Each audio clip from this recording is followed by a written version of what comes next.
El deseado de todas las gentes. Capítulo 58. Lázaro, ven fuera. Entre los más constantes discípulos de Cristo se contaba Lázaro de Betania. Desde la primera ocasión en que se encontraran, su fe en Cristo había sido fuerte, su amor por Él profundo, y el Salvador le amaba mucho. En favor de Lázaro se realizó el mayor de los milagros de Cristo. El Salvador bendecía a todos los que buscaban su ayuda. Ama a toda la familia humana, pero está ligado con alguno de sus miembros por lazos peculiarmente tiernos. Su corazón estaba ligado con fuertes vínculos de afecto con la familia de Betania, y para un miembro de ella realizó su obra más maravillosa. Jesús hallaba con frecuencia descanso en el hogar de Lázaro. El Salvador no tenía hogar propio, dependía de la hospitalidad de sus amigos y discípulos, y con frecuencia, cuando estaba cansado y sediento de compañía humana, le era grato refugiarse en este hogar apacible, lejos de las sospechas y celos de los airados fariseos. Allí encontraba una sincera bienvenida y amistad pura y santa. Allí podía hablar con sencillez y perfecta libertad, sabiendo que sus palabras serían comprendidas y atesoradas. Nuestro Salvador apreciaba un hogar tranquilo y oyentes que manifestasen interés. Sentía anhelos de ternura, cortesía y afectos humanos. Los que recibían la instrucción celestial que Él estaba siempre listo para impartir eran grandemente bendecidos. Mientras las multitudes seguían a Cristo por los campos abiertos, se le revelaba la belleza del mundo natural. Trataba de abrir sus ojos para que las comprendiesen y pudieran ver cómo la mano de Dios sostiene el mundo, a fin de que expresasen aprecio por la bondad y benevolencia de Dios. Llamaba la atención de sus oyentes al rocío que caía suavemente, a las lluvias apacibles y al resplandeciente sol, otorgados a los buenos tanto como a los malos. Deseaba que los hombres comprendiesen mejor la consideración que Dios concede a los instrumentos humanos que creó. Pero las multitudes eran duras de entendimiento, y en el hogar de Betania, Cristo hallaba descanso del pesado conflicto de la vida pública. Allí abría ante un auditorio que le apreciaba el libro de la providencia. En esas entrevistas privadas revelaba a sus oyentes lo que no intentaba decir a la multitud mixta. No necesitaba hablar en parábolas a sus amigos.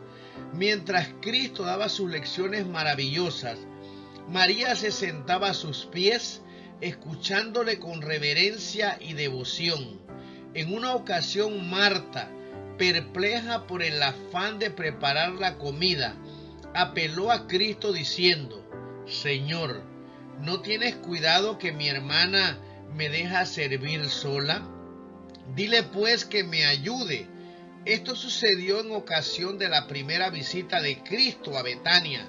El Salvador y sus discípulos acababan de hacer un viaje penoso a pie desde Jericó. Marta anhelaba proveer a su comodidad, y en su ansiedad se olvidó de la cortesía debida a su huésped. Jesús le contestó con palabras llenas de mansedumbre y paciencia: «Marta, Marta, cuidadosa estás y con las muchas cosas estás turbada. Empero, una cosa es necesaria, y María escogió la buena parte, la cual no le será quitada». María atesoraba en su mente las preciosas palabras que caían de los labios del Salvador. palabras que eran más preciosas para ella que las joyas más costosas de esta tierra. La una cosa que Marta necesitaba era un espíritu de calma y devoción, una ansiedad más profunda por el conocimiento referente a la vida futura e inmortal y las gracias necesarias para el progreso espiritual. Necesitaba menos preocupación por las cosas pasajeras y más por las cosas que perduran para siempre. Jesús quiere enseñar a sus hijos a aprovechar toda oportunidad de obtener el conocimiento que los hará sabios para la salvación. La causa de Cristo necesita personas que trabajen con cuidado y energía. Hay un amplio campo para las Martas con su celo por la obra religiosa activa, pero deben sentarse primero con María a los pies de Jesús. Sean la diligencia, la presteza y la energía santificadas por la gracia de Cristo, y entonces la vida será un irresistible poder para el bien. El pesar penetró en el apacible hogar donde Jesús había descansado. Lázaro fue herido por una enfermedad repentina y sus hermanas mandaron llamar al Salvador diciendo: Señor, he aquí el que amas está enfermo. Se dieron cuenta de la violencia de la enfermedad que había abatido a su hermano, pero sabían que Cristo se había demostrado capaz de sanar toda clase de dolencias. Creían que Él simpatizaría con ellas en su angustia. Por lo tanto, no exigieron urgentemente su presencia inmediata, sino que mandaron tan solo el confiado mensaje: el que amas está enfermo. Pensaron que Él respondería inmediatamente y estaría con ellas tan pronto como pudiese llegar a Betania. Ansiosamente esperaron noticias de Jesús. Mientras había una chispa de vida en su hermano, oraron y esperaron la venida de Jesús. Pero el mensajero volvió sin él. Trajo, sin embargo, este mensaje: esta enfermedad no es para muerte. Y se aferraron a la esperanza de que Lázaro viviría. Con ternura trataron de dirigir las palabras de esperanza y aliento al enfermo casi inconsciente. Cuando Lázaro murió, se quedaron amargamente desilusionadas, pero sentían la gracia sostenedora de Cristo, y esto les impidió culpar en forma alguna al Salvador. Cuando Cristo oyó el mensaje, los discípulos pensaron que lo había recibido fríamente. No manifestó el pesar que ellos esperaban de él. Mirándolos a ellos dijo: esta enfermedad no es para muerte, mas por gloria de Dios, para que el Hijo de Dios sea glorificado por ella. Permaneció 2 días en el lugar donde estaba. Esta dilación era un misterio para los discípulos. De cuánto consuelo sería su presencia para la familia afligida, pensaban. Era bien conocido por los discípulos su intenso afecto hacia esa familia de Betania, y ellos se sorprendían al ver que no respondía a la triste comunicación: el que amas está enfermo. Durante aquellos días, Cristo pareció haberse olvidado del caso, porque no habló de Lázaro. Los discípulos pensaban en Juan el Bautista, precursor de Jesús. Se habían preguntado por qué Jesús, que tenía el poder de realizar milagros admirables, había permitido que Juan languideciera en la cárcel y muriese en forma violenta, ya que poseía tal poder. ¿Por qué no había salvado Jesús la vida de Juan? Esta pregunta la habían hecho con frecuencia los fariseos, y la presentaban como un argumento incontestable contra el aserto de Cristo de ser Hijo de Dios. El Salvador había advertido a sus discípulos acerca de las pruebas, pérdidas y persecuciones. ¿Los abandonaría en la prueba? Algunos se preguntaban si no habían estado equivocados acerca de su misión. Todos estaban profundamente perturbados. Después de aguardar 2 días, Jesús dijo a los discípulos: «Vamos a Judea otra vez». Los discípulos se preguntaban por qué. Si Jesús iba a ir a Judea, había esperado 2 días. Pero lo que más los embargaba era su ansiedad por Cristo y por sí mismos. No podían ver sino peligro en lo que estaba por hacer. «Rabí», dijeron, «ahora procuraban los judíos apedrearte, y otra vez vas allá». Respondió Jesús: ¿no tiene el día 12 horas? Estoy bajo la dirección de mi Padre. Mientras hago su voluntad, mi vida está segura. Mis 12 horas de día no han terminado todavía. Ha empezado el último resto de mi día, pero mientras queda algo, estoy seguro. El que anduviere de día, continuó, no tropieza porque ve la luz de este mundo.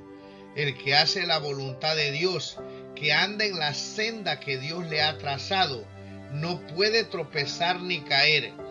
La luz del Espíritu guiador de Dios le da una clara percepción de su deber y le conduce hasta el final de su obra.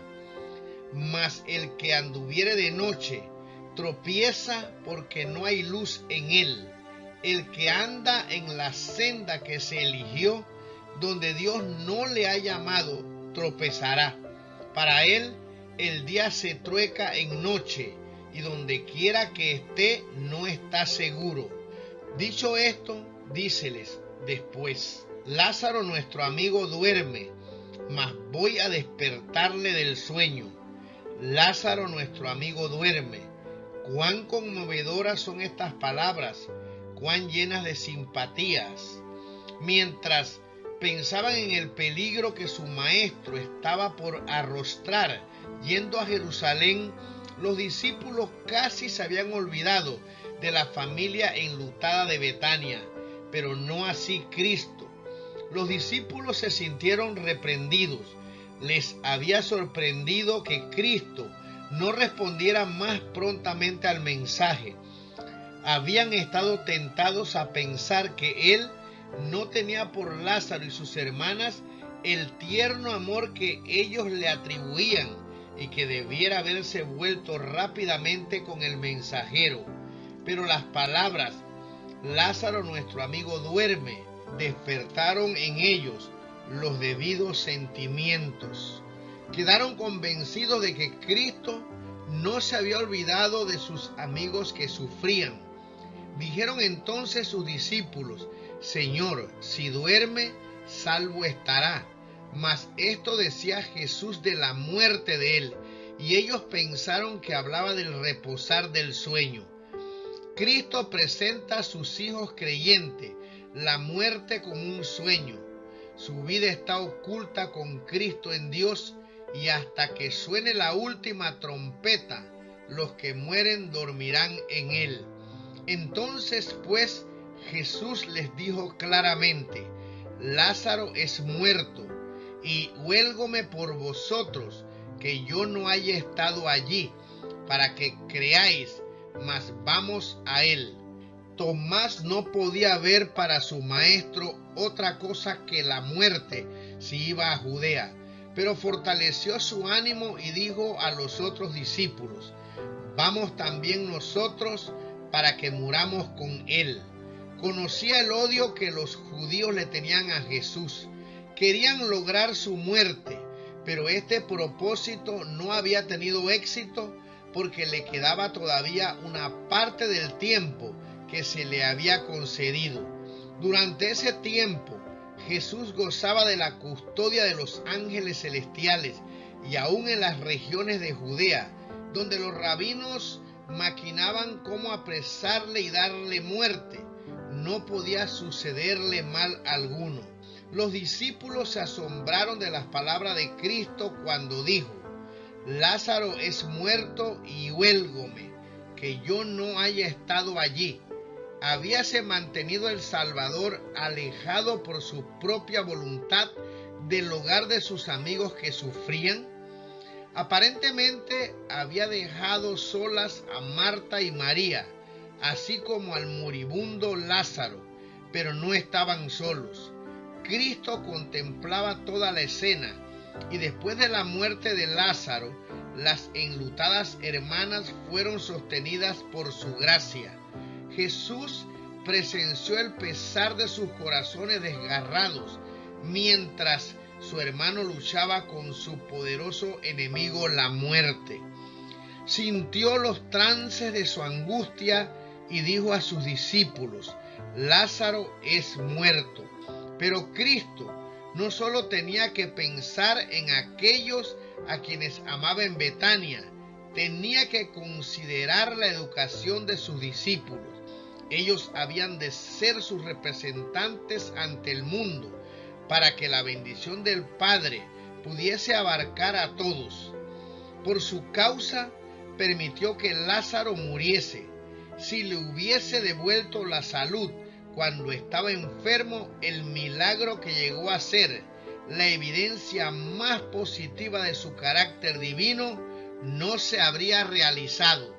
Si Cristo hubiese estado en la pieza del enfermo, Lázaro no habría muerto, porque Satanás no hubiera tenido poder sobre él. La muerte no podría haber lanzado su dardo contra Lázaro en presencia del dador de la vida. Por lo tanto, Cristo permaneció lejos. Dejó que el enemigo ejerciese su poder para luego hacerlo retroceder como enemigo vencido. Permitió que Lázaro pasase bajo el dominio de la muerte, y las hermanas, apenadas, vieron a su hermano puesto en la tumba. Cristo sabía que mientras mirasen el rostro muerto de su hermano, su fe en el Redentor sería probada severamente. Pero sabía que a causa de la lucha por la cual estaban pasando ahora, su fe resplandecería con fuerza mucho mayor. Permitió todos los dolores y penas que soportaron. Su tardanza no indicaba que las amase menos, pero sabía que para ellas, para Lázaro, para él mismo y para sus discípulos, había de ganarse una victoria. Por vosotros, para que creáis, a todos los que tantean para sentir la mano guiadora de Dios, el momento de mayor desaliento es cuando más cerca está la ayuda divina. Mirarán atrás con agradecimiento a la parte más oscura del camino. Sabe el Señor librar de tentación a los píos.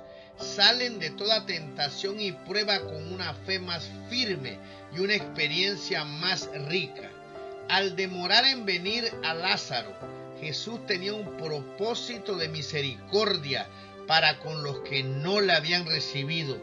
Tardó a fin de que al resucitar a Lázaro pudiese dar a su pueblo obstinado e incrédulo otra evidencia de que Él era de veras la resurrección y la vida.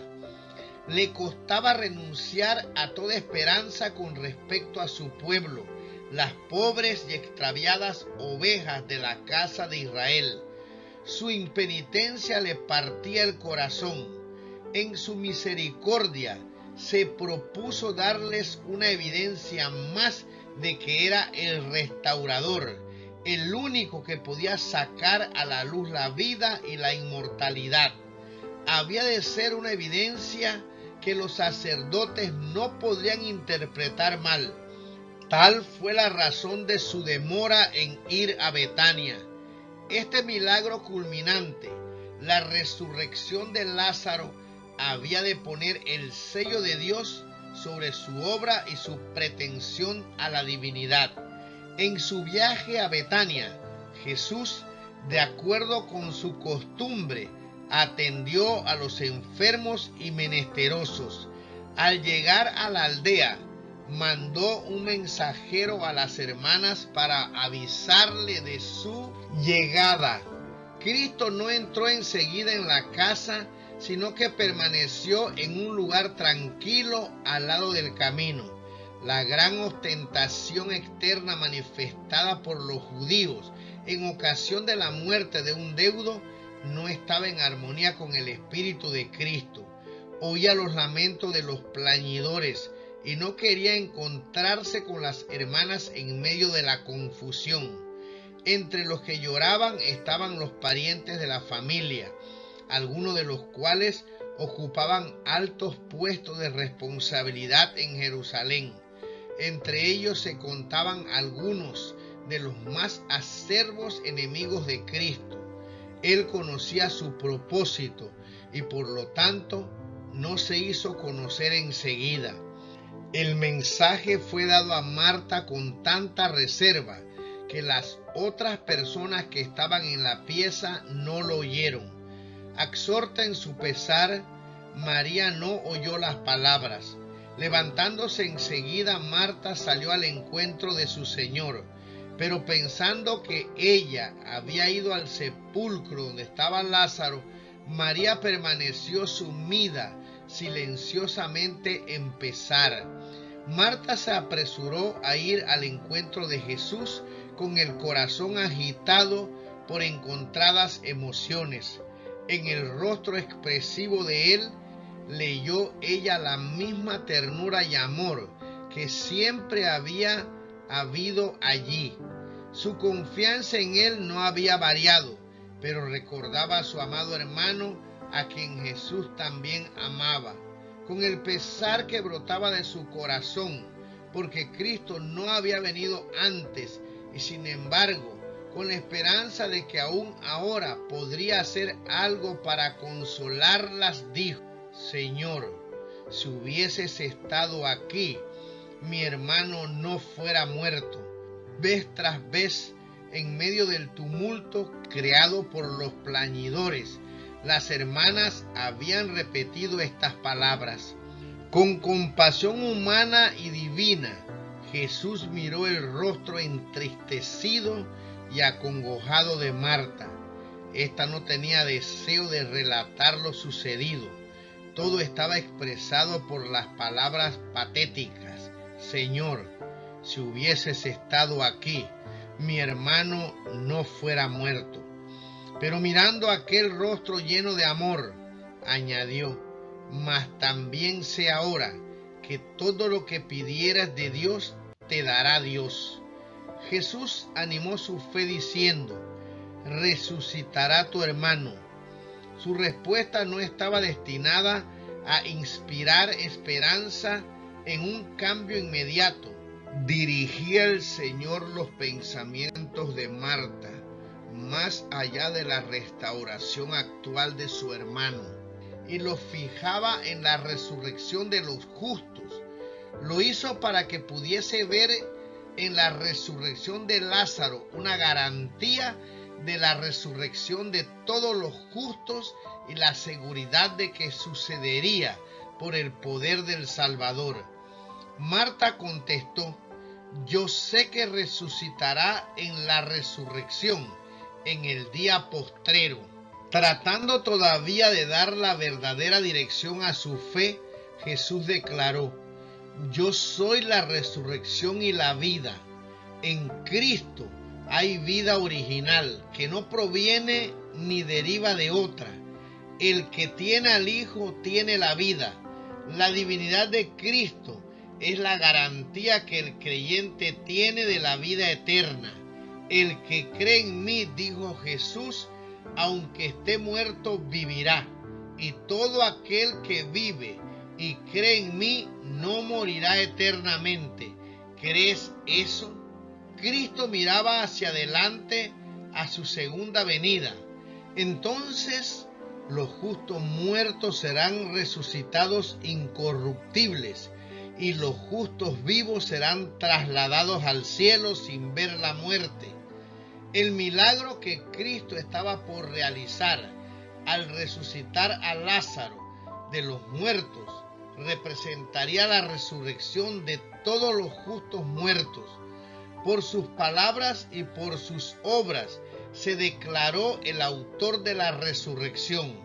El que iba a morir pronto en la cruz estaba allí con las llaves de la muerte, vencedor del sepulcro, y aseveraba su derecho y poder para dar vida eterna. A las palabras del Salvador, ¿crees esto? Marta respondió, sí, Señor, yo he creído que tú eres el Cristo, el Hijo de Dios, que has venido al mundo.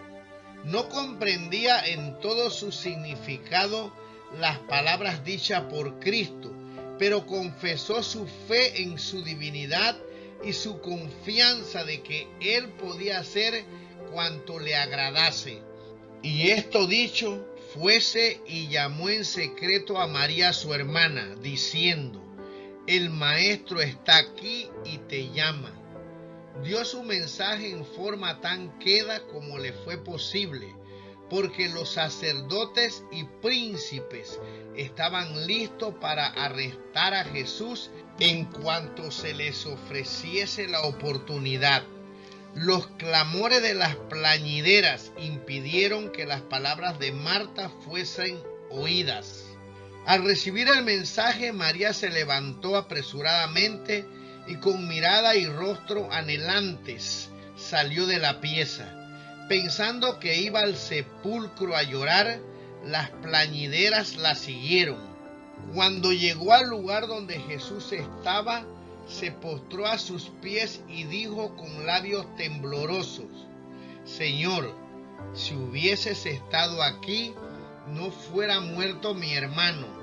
Los clamores de las plañideras eran dolorosos y ella anhelaba poder cambiar algunas palabras tranquilas a solas con Jesús, pero conocía la envidia y los celos que albergaban contra Cristo en su corazón algunos de los presentes y se limitó a expresar su pesar.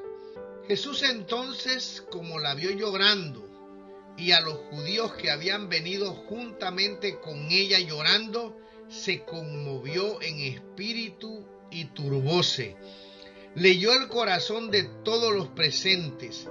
Veía que en muchos lo que pasaba como demostración de pesar era tan solo fingimiento. Sabía que algunos de los del grupo que manifestaban ahora un pesar hipócrita estarían antes de mucho maquinando la muerte, no solo del poderoso traumaturgo, sino del que iba a ser resucitado de los muertos. Cristo podría haberlos despojado de su falso pesar, pero dominó su justa indignación.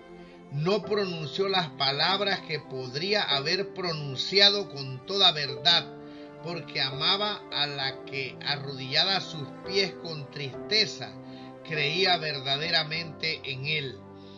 ¿Dónde le pusisteis?, preguntó. Dícenle, Señor, ven y ve. Juntos se dirigieron a la tumba. Era una escena triste.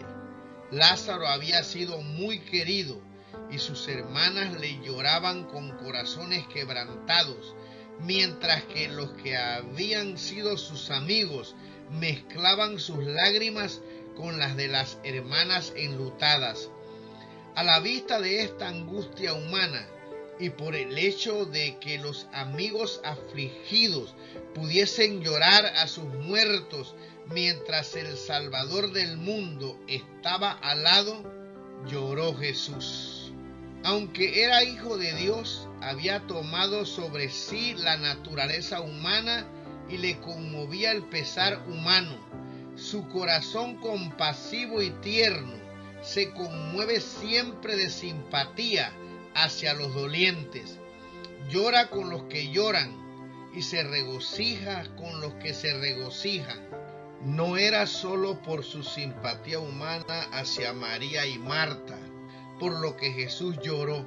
En sus lágrimas había un pesar que superaba tanto al pesar humano como los cielos superan a la tierra. Cristo no lloraba por Lázaro, pues iba a sacarle de la tumba.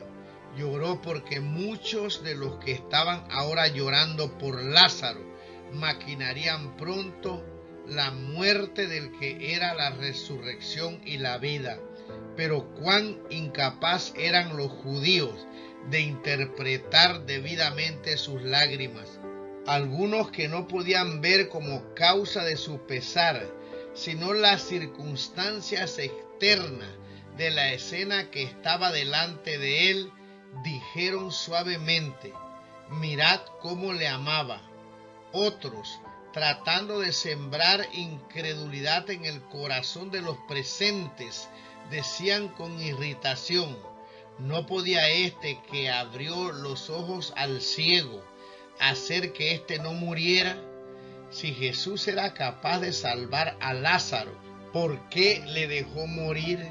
Con ojo profético, Cristo vio la enemistad de los fariseos y saduceos.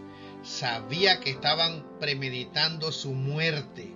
Sabía que algunos de los que ahora manifestaban aparentemente tanta simpatía no tardarían en cerrarse la puerta de la esperanza y los portales de la ciudad de Dios. Estaba por producirse en su humillación y crucifixión una escena que traería como resultado la destrucción de Jerusalén, y en esa ocasión nadie lloraría a los muertos. La retribución que iba a caer sobre Jerusalén quedó plenamente retratada delante de él. Vio a Jerusalén rodeada por las legiones romanas. Sabía que muchos de los que estaban llorando a Lázaro morirían en el sitio de la ciudad y sin esperanza. No lloró Cristo solo por la escena que tenía delante de sí. Descansaba sobre él el peso de la tristeza de los siglos. Vio los terribles efectos de la transgresión de la ley de Dios. Vio que en la historia del mundo, empezando con la muerte de Abel, había existido sin cesar el conflicto entre lo bueno y lo malo. Mirando a través de los años venideros, vio los sufrimientos y el pesar, las lágrimas y la muerte que habían de ser la suerte de los hombres. Su corazón fue traspasado por el dolor de la familia humana, de todos los siglos y de todos los países. Los ayes de la raza pecaminosa pesaban sobre su alma, y la fuente de sus lágrimas estalló mientras anhelaba aliviar toda angustia. Y Jesús, conmoviéndose otra vez en sí mismo, vino al sepulcro. Lázaro había sido puesto en una cueva rocosa, y una piedra maciza había sido puesta frente a la entrada. Quitad la piedra, dijo Cristo, pensando que él deseaba tan solo mirar al muerto. Marta objetó diciendo que el cuerpo había estado sepultado 4 días y que la corrupción había empezado ya su obra. Esta declaración hecha antes de la resurrección de Lázaro no dejó a los enemigos de Cristo lugar para decir que había subterfugio. En lo pasado los fariseos habían hecho circular falsas declaraciones acerca de las más maravillosas manifestaciones del poder de Dios. Cuando Cristo devolvió la vida a la hija de Jairo, había dicho: la muchacha no es muerta, mas duerme. Como ella había estado enferma tan solo un corto tiempo y fue resucitada inmediatamente después de su muerte, los fariseos declararon que la niña no había muerto, que Cristo mismo había dicho que estaba tan solo dormida. Habían tratado de dar la impresión de que Cristo no podía sanar a los enfermos, que había engaños en sus milagros. Pero en este caso nadie podía negar que Lázaro había muerto. Cuando el Señor está por hacer una obra, Satanás induce a algunos a objetar: quitad la piedra, dijo Cristo. En cuanto sea posible, preparad el camino para mi obra. Pero la naturaleza positiva y ambiciosa de Marta se manifestó. Ella no quería que el cuerpo ya en descomposición fuese expuesto a las miradas. El corazón humano es tardo para comprender las palabras de Cristo, y la fe de Marta no había asimilado el verdadero significado de su promesa. Cristo reprendió a Marta, pero sus palabras fueron pronunciadas con la mayor amabilidad. ¿No te he dicho que si creyeres verás la gloria de Dios? ¿Por qué habríais de dudar de mi poder? ¿Por qué razonar contrariamente a mis requerimientos? Tenéis mis palabras. Si queréis creer, veréis la gloria de Dios. Las imposibilidades naturales no pueden impedir la obra del Omnipotente. El escepticismo y la incredulidad no son humildad. La creencia implícita en la palabra de Cristo es verdadera humildad, verdadera entrega propia. Quitad la piedra. Cristo podría haber ordenado a la piedra que se apartase y habría obedecido a su voz. Podría haber ordenado a los ángeles que estaban a su lado que la sacasen. A su orden, manos invisibles habrían removido la piedra, pero había de ser sacada por manos humanas. Así Cristo quería mostrar que la humanidad ha de cooperar con la divinidad. No se pida al poder divino que haga lo que el poder humano puede hacer. Dios no hace a un lado la ayuda del hombre, le fortalece y coopera con él mientras emplea las facultades y capacidades que se le dan. La orden se cumplió, la piedra fue puesta a un lado, todo fue hecho abierta y deliberadamente. Se dio a todos oportunidad de ver que no había engaño. Allí estaba el cuerpo de Lázaro en su tumba rocosa, frío y silencioso en la muerte. Los clamores de los plañidores se acallan. Sorprendida y expectante, la congregación está alrededor del sepulcro, esperando lo que ha de seguir. Sereno, Cristo está de pie delante de la tumba. Una solemnidad sagrada descansa sobre todos los presentes.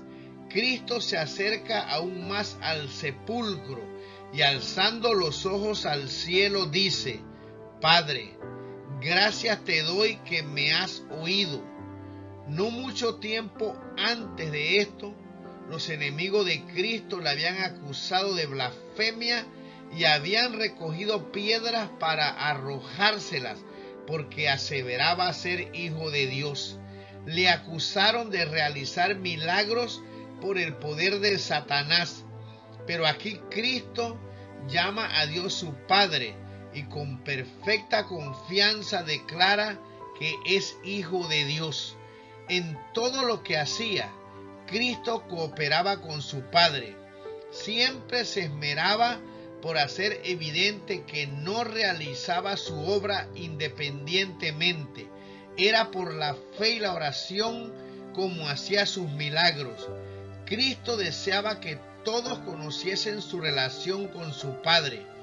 Padre, dijo, gracias te doy que me has oído, que yo sabía que siempre me oyes, mas por causa de la compañía que está alrededor, lo dije, para que crean que tú me has enviado.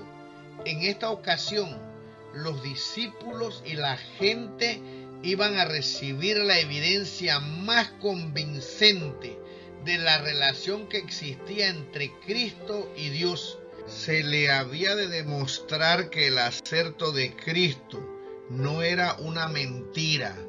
Y habiendo dicho estas cosas, clamó a gran voz: Lázaro, ven fuera. Su voz clara y penetrante entra en los oídos del muerto. La divinidad fulgura a través de la humanidad.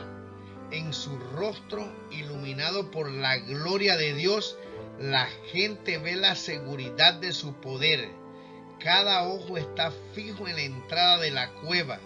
Cada oído está atento al menor sonido.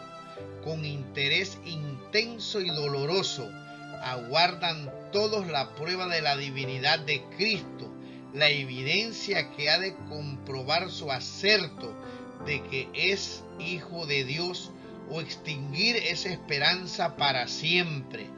Hay agitación en la tumba silenciosa y el que estaba muerto se pone de pie a la puerta del sepulcro. Sus movimientos son trabados por el sudario en que fuera puesto, y Cristo dice a los espectadores asombrados: desatadle y dejadle ir. Vuelve a serles demostrado que el obrero humano ha de cooperar con Dios. La humanidad ha de trabajar por la humanidad.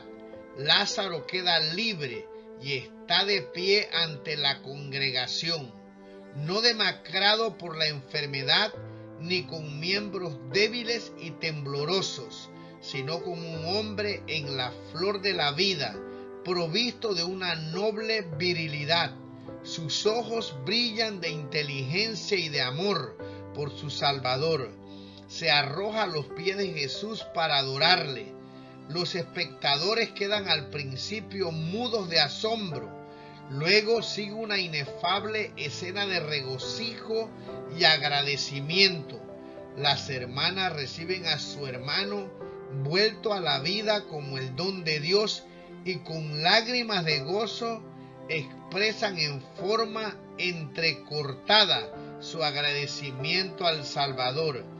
Y mientras el hermano, las hermanas y los amigos se regocijan en esta reunión, Jesús se retira de la escena. Cuando buscan al dador de la vida, no le pueden hallar.